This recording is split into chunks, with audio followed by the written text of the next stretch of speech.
Hi friends, இன்னைக்கு ஒரு mini vlog தான் பார்க்க போகிறோம். இன்றைக்கி வெள்ளிக்கிழமைன்றதுனால என் பசங்களை 2 பேரையும் தலைக்கு குளிக்க வச்சு பால்வாடியில் எடுத்துன்னு போய் விட்டாச்சு. அதுக்குள்ளே மூளைக்கு வச்சல் ஊசி போடணும்னு மத்தியானம் கால் பண்ணாங்க. 2 பேருக்கும் போட்டுக்கிட்டு வீட்டுக்கு கூட்டிகிட்டு வந்துட்டேன். இன்றைக்கி வீட்டில் சாமி கும்பிடல. ஸோ நம்ம கோவிலுக்கு கிளம்பிட்டோம். என்ன காரணம்னு பார்த்தீங்கன்னா, எனக்கு பேக் பெயின் ஓவராக இருக்குது. மாப் பண்ண சொல்ல அந்த டிஸ்கில் தான் ரொம்ப அடிப்படும். அதனால் நீங்கள் பண்ணவே கூடாது அப்படின்னு ஃபிசியோ சொன்னாங்க. அதனால தான் சரி இந்த வாரம் கொஞ்சம் ஸ்கிப் பண்ணிக்கலாம் அப்படின்னு சொல்லிட்டு சாமி கும்பிட கோயிலுக்கு கிளம்பியாச்சு. இந்த கோவில் காளியம்மன் கோவில் எங்கள் ஊர்லேயே ரொம்ப ஃபேமஸான கோவில். நான் என் பாப்பா குட்டியாக இருக்க சொல்ல வந்தது, அதோட இப்போ தான் வரேன்.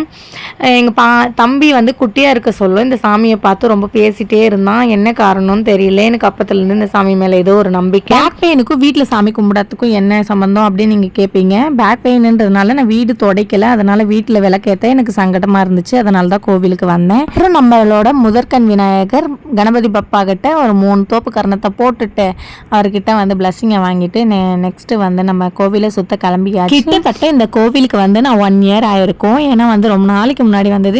அப்போ கூட என் ஹஸ்பண்ட் கூட வரலை. என் நாத்தனார், நான், பசங்க, எங்கள் எதிர் வீட்டு பசங்க எல்லோரும் கும்பலாக வருவோம். அப்போல்லாம் நடந்து ஜாலியாக இருக்கும். அதாவது நான் யூடியூப் சேனல்லாம் ஸ்டார்ட் பண்ணுறதுக்கு முன்னாடி எங்கள் வீட்டிலேருந்து இது கொஞ்சம் தூரம் தான், ஆனாலுமே நடந்து வரத்துக்கு ரொம்ப ஜாலியாக இருக்கும் கோவிலுக்கு. ஸோ எல்லோரும் ஒன்றா ஜாலியாக வருவோம். அப்புறம் இப்போ 2 பேரும் கையிலே பிடிக்க முடியல. அப்போ என் பாப்பா இடுப்பில் வச்சுருந்தேன், தம்பி மட்டும் நடப்பான். இப்போ 2 பேருமே அவங்க இஷ்டத்துக்கு விளையாடுறாங்க. அவங்களுக்கு சரியான ஜாலி. இந்த மாதிரி எங்கன்னா வெளியே கூட்டிகிட்டு வந்தா.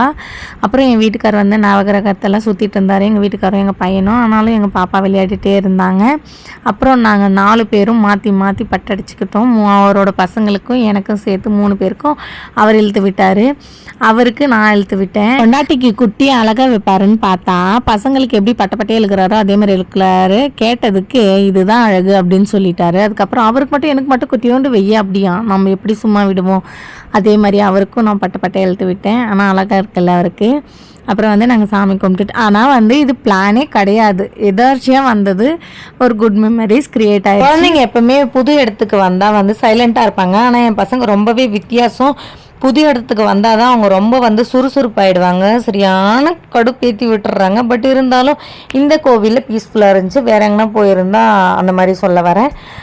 ஒரு வழியாக நாங்கள் நல்லபடியாக சாமியெல்லாம் கும்பிட்டு கொஞ்ச நேரம் ஜாலியாக உட்காந்து நின்றுட்டு, ஆனாலும் எனக்கு பிடிச்ச ஐயப்பாவை பார்த்தோம். அது இன்னும் பிளஸ்ஸிங்காக தோணுச்சு எனக்கு முன்னாடி வண்டி வச்சுட்டு நின்றுட்டு இருந்தாங்க. சரி போனால் போட்டோன்னு என்னை ஏற்றிக்கிறேன்னு சொன்னாங்க. நானும் வண்டியில் ஏறிக்கிட்டு கிளம்பியாச்சு. இதுக்கு வந்த பிறகு குழந்தைங்க பால் கேட்டாங்கன்னு சொல்லி காய்ச்சி கொடுத்தாச்சு. இதுதான் எங்களோட மினி விளாக். பிடிச்சிருந்தா மறக்காம லைக் அண்ட் சப்ஸ்கிரைப் பண்ணிக்கோங்க மக்களே. பாய்.